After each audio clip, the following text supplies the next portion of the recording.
नमस्कार मित्रांनो, आज खरंच लास्ट पर्यंत व्हिडिओ बघा, एक चांगला अनुभव भेटेल तुम्हाला.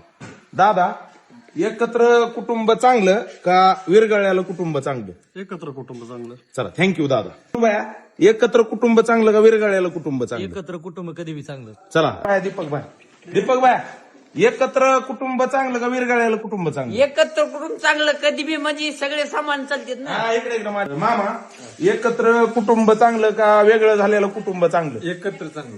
चला, थँक्यू मामा. बाया, एकत्र कुटुंब चांगलं का विरगळलेलं कुटुंब चांगलं? एकत्र थँक्यू. एकत्र कुटुंब चांगलं का विरगळलेलं कुटुंब चांगलं?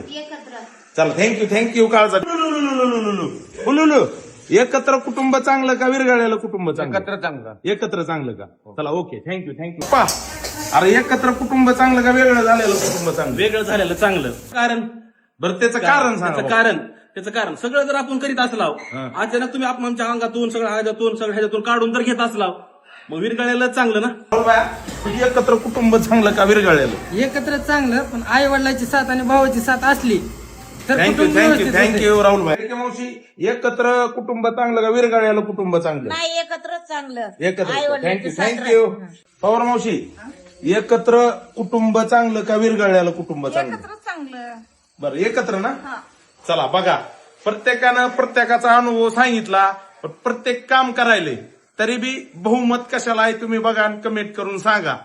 प्रत्येक जी काम करायले ती सकाळी 11ला येते, संध्याकाळी 11ला माझ्यासोबत घरी जाते. विचार करा, बहुमत सांगा, कमेंट करा. चला, धन्यवाद.